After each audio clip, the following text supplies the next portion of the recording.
Hello दोस्तों। आज अपने बात करेंगे लाइफ्स और पॉलिसीज में अंतर के बारे में। कल अपने जो बीमा सखियों के जो टारगेट बताया था उसमें अपने एक शब्द का यूज किया था जो था लाइफ्स। लाइफ्स और पॉलिसीज में क्या अंतर होता है वो अपने आज बात करेंगे। ठीक है, तो अपने वीडियो को स्टार्ट करते हैं। लाइफ्स जो होती हैं, जैसे अपने किसी भी बंदे की पॉलिसी करते हैं तो पॉलिसी जब की जाती है तो उसमें देखा जाता है जिस बंदे की अपने पॉलिसी कर रहे हैं तो अपने उसकी दोबारा कर रहे हैं या उसकी न्यू लाइफ्स कर रहे हैं। जैसे मान लो कोई एजेंट है, वो किसी स्पेसिफिक बंदे के पास जाता है और उस बंदे की पहली बार पॉलिसी करता है मान लो, और वो होगी उसकी एक लाइफ्स। अब वो दूसरी बार उस बंदे के पास जाके उसी की दूसरी पॉलिसी करता है तो वो सिर्फ पॉलिसी की नहीं जाएगी, लाइफ्स उसके काउंट नहीं होगी। तो अपने देख लेते हैं लाइफ जो होती है, सॉरी,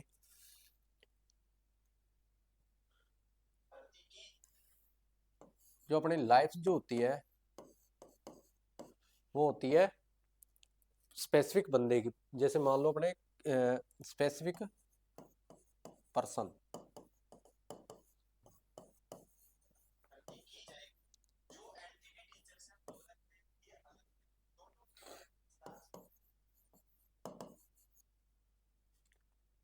एक बंदे की जो अपने एक बार में पॉलिसी की है एक एजेंट द्वारा, जैसे दूसरा एजेंट अगर वो करता है उसी बंदे की तो उसके लिए वो एक लाइफ है। अगर वही बंदा उसकी दूसरी बार पॉलिसी करता है तो उसकी वो पॉलिसी गिनी जाएगी, लाइफ नहीं गिनी जाती। ठीक है, जैसे स्पेसिफिक पर्सन की कोई एजेंट जाके उसकी पॉलिसी की है उसने पहली बार, तो वो उसकी लाइफ्स होगी।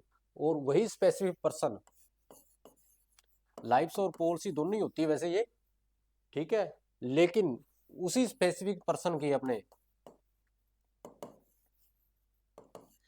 उसी स्पेसिफिक पर्सन की अगर अपने वही एजेंट, वही एजेंट अगर,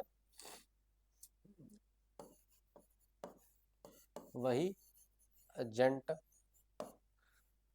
अगर दोबारा से उसकी पॉलिसी करता है,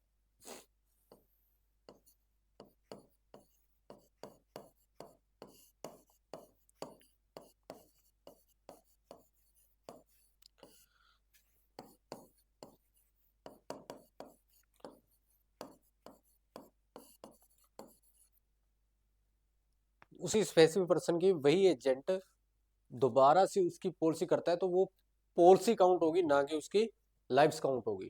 ठीक है, तो उसमें मैंने तभी बोला था कि उसमें लाइफ्स की जरूरत है। अब मान लो उसने एक ही बंदे की तीन चार पॉलिसियां कर दी हैं तो उसमें उसकी एक लाइफ्स काउंट होगी। चार पॉलिसियां हैं लेकिन उसकी लाइफ्स कितनी काउंट होगी, एक काउंट होगी। ठीक है, ये अपने मेन उसमें था बताना अंतर पॉलिसी और लाइफ्स में। ठीक है सर।